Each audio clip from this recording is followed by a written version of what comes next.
Leviticus chapter 21. And the Lord said to Moses, Speak to the priests, the sons of Aaron, and say to them, No one shall make himself unclean for the dead among his people, except for his closest relatives, his mother, his father, his son, his daughter, his brother, or his virgin sister, who is near to him because she has no husband. For her he may make himself unclean. He shall not make himself unclean as a husband among his people, and so profane himself. They shall not make bald patches on their heads, nor shave off the edges of their beards, nor make any cuts on their body. They shall be holy to their God, and not profane the name of their God. For they offer the Lord's food offerings, the bread of their God. Therefore they shall be holy.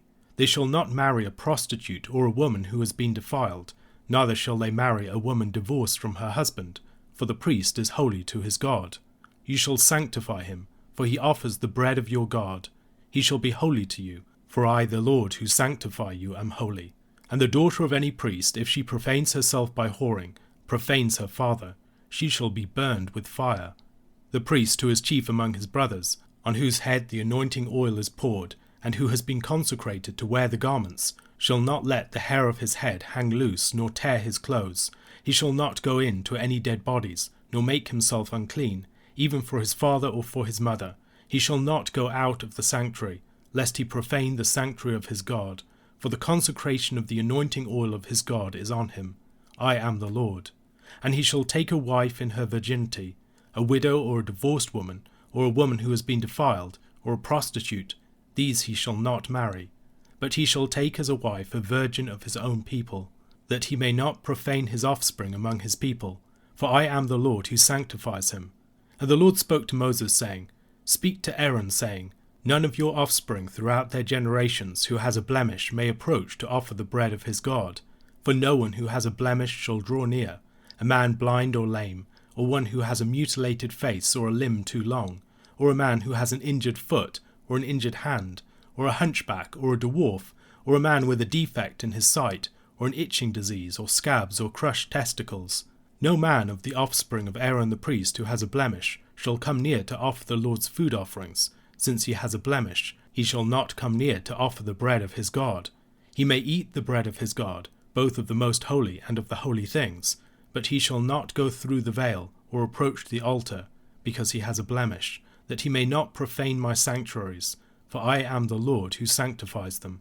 So Moses spoke to Aaron and to his sons, and to all the people of Israel. Leviticus chapters 21 and 22 are a pair of chapters dealing with holy things and holy persons, their criteria for holiness, and the way in which their integrity can be preserved. In chapter 21 we begin with instructions concerning the regular priests in verses 1 to 9, and then in verses 10 to 15 concerning the high priest. The concluding verses of the chapter present the necessity of bodily integrity for acting priests. As we will see, many of the commandments here are also applied to Israelites in general, or at least similar but lesser commandments are. However, it was a matter of particular importance that the priests, and especially the high priest, should retain their purity and holiness. They are acting on behalf of the whole nation, and if they are impure, they jeopardize the nation's status more generally. The commandments, first for the priests and then for the high priest, begin with treating situations of death and corpse defilement, and then proceed to give criteria by which fitting wives could be determined. The laws concerning uncleanness for the dead fit into the more general body of commandments concerning corpse defilement, but also target practices associated with cults of the dead that would have been practiced in surrounding cultures. As I have already noted, many of the laws here would have applied not merely to the priests, but also to Israelites more generally. We see this in places like Deuteronomy chapter 14 verses 1 and 2. You are the sons of the Lord your God. You shall not cut yourselves or make any baldness on your foreheads for the dead. For you are a people holy to the Lord your God, and the Lord has chosen you to be a people for his treasured possession out of all the peoples who are on the face of the earth.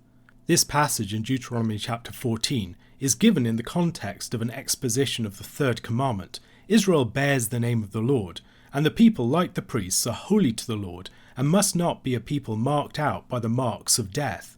God is the Lord and giver of life, and he does not want his people to become a people associated with death. Similar laws are also found a few chapters earlier in Leviticus chapter 19 verses 27 and 28. You shall not round off the hair on your temples or mar the edges of your beard. You shall not make any cuts on your body for the dead, or tattoo yourselves. I am the Lord.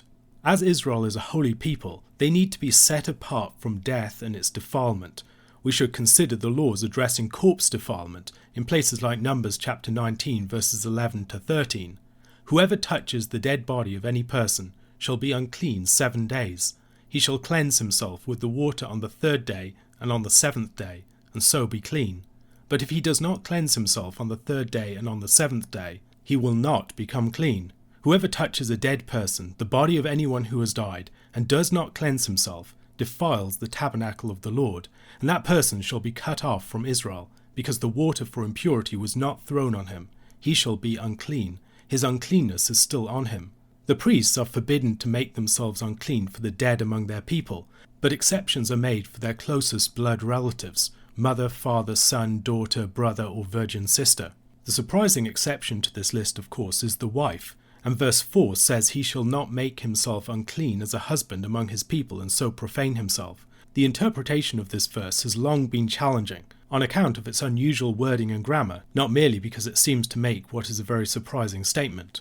The most likely reading of the verse does seem to present the wife as excluded from the class of persons for which the priest could legitimately make himself unclean. Laws for separation from the dead are even more pronounced in the case of the high priest. He cannot make himself unclean by going into dead bodies, even for his father or mother.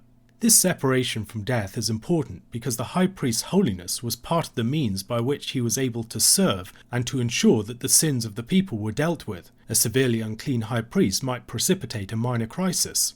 Moses warned Aaron and his sons concerning inappropriate mourning in Leviticus chapter 10 verses 6 to 7, after the Lord had killed Aaron's sons Nadab and Abihu in judgment.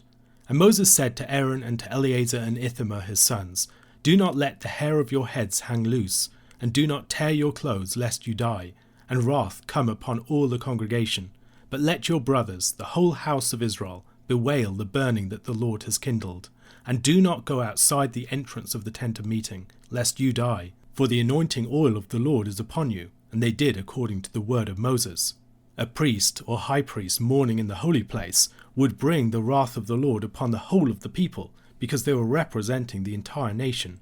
The Aaronic priesthood was all male, but the women in their households participated in some of their holy status and could eat of certain parts of their husband's or father's food, which was given as a contribution to the priests. This would not include the purification offering, for instance, which was to be eaten by the priestly males to bear the sin of the people. The women of the priestly houses could not do this. The priestly women were subject to higher judgments upon unfaithfulness, and there were higher criteria for a fitting wife for the high priest. The high priest was expected to marry a virgin of his own people, and a priestly daughter who committed harlotry was not stoned to death like a woman of a lay family, but was to be burned. We see an example of this in the harlot in Revelation chapter 17 verse 16. She is condemned to be burned. That is one of many details within that passage giving support to the identification of the harlot with unfaithful Jerusalem, an apostate priestly daughter.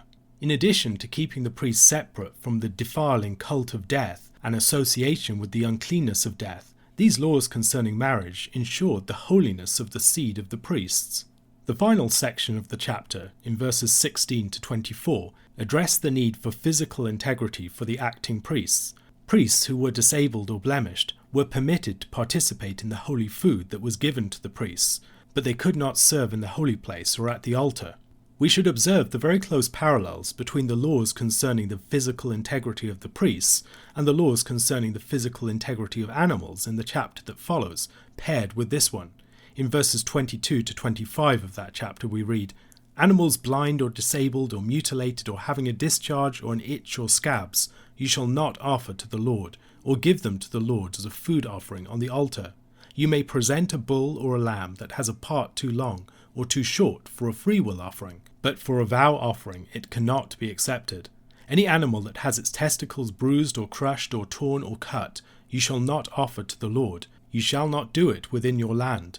Neither shall you offer as the bread of your God any such animals gotten from a foreigner, since there is a blemish in them because of their mutilation. They will not be accepted for you.